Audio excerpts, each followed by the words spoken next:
UP के हाथरस में भोले बाबा के सत्संग में भगदड़ मच गई। इसमें महिलाएं और बच्चे फंस गए। भीड़ ने उन्हें कुचल दिया। अब तक करीब 122 लोगों की मौत हो चुकी है। मरने वालों में ज्यादातर बच्चे, बुजुर्ग और महिलाएं हैं।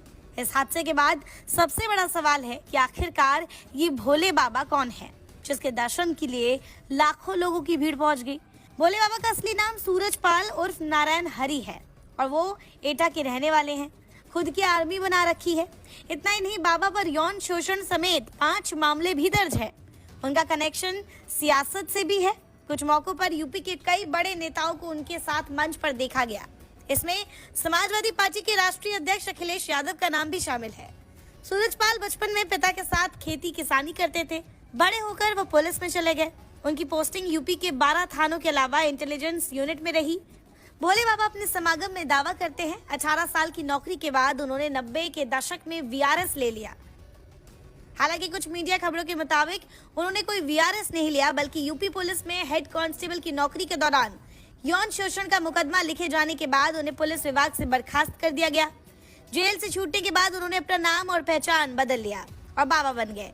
उनकी पत्नी भी समागम में साथ रहती हैं। वो किसी अन्य बाबा की तरह भगवा पोशाक नहीं पहनते, बल्कि सूट बूट में रहते हैं। कई बार कुर्ता पैजामा और सिर पर सफेद टोपी भी लगाकर सत्संग करने पहुंचते हैं। सूरजपाल उर्फ नारायण हरि खुद को भोले बाबा ही कहते हैं। अक्सर अपने समागम में वो कहते हैं, उन्हें नहीं मालूम कि सरकारी नौकरी से अध्यात्म की ओर खींचकर कौन लाया। नौकरी से वीआरएस लेने के बाद भगवान से साक्षात्कार हुआ। भगवान की प्रेरणा से पता चला ये शरीर उसी परमात्मा का अंश है। इसके बाद उन्होंने अपना जीवन मानव कल्याण में लगाने का फैसला कर लिया। जानकारी के मुताबिक इस समय उनके कई आईएएस, आईपीएस अफसर चेले भी हैं।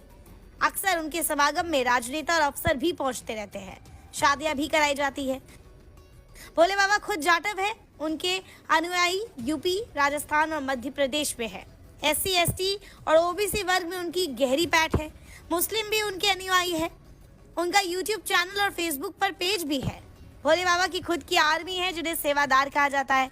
हर मंगलवार को होने वाले कार्यक्रम की पूरी कमान यही सेवादार संभालते हैं। सेवादार देश में आने वाले श्रद्धालुओं के पानी, भोजन से लेकर ट्रैफिक की व्यवस्था करते हैं।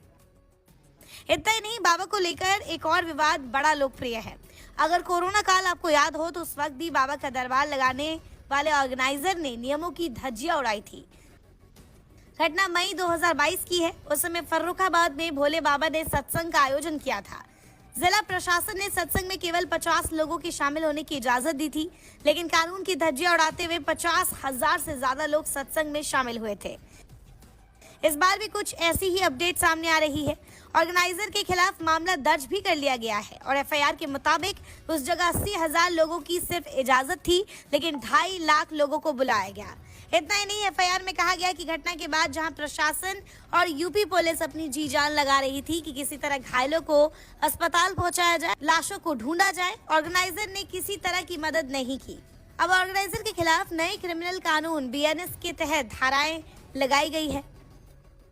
बता दें, भोले बाबा पर जमीन कब्जाने के भी कई आरोप है। कानपुर के विधुन थाना क्षेत्र के करसुई गांव में साकार विश्वहरी ग्रुप पर 5 से 7 बीघे जमीन पर अवैध कब्जा का आरोप लगा था। बहरहाल इस घटना के बाद योगी सरकार एक्शन मोड में आ गई है, लेकिन कई पीड़ित परिवारों ने अस्पतालों की नाकामी और प्रशासन की लापरवाही की शिकायत की है। सवाल उठ रहे हैं कि बाबा का दरबार लगा, लाखों की भीड़ आई,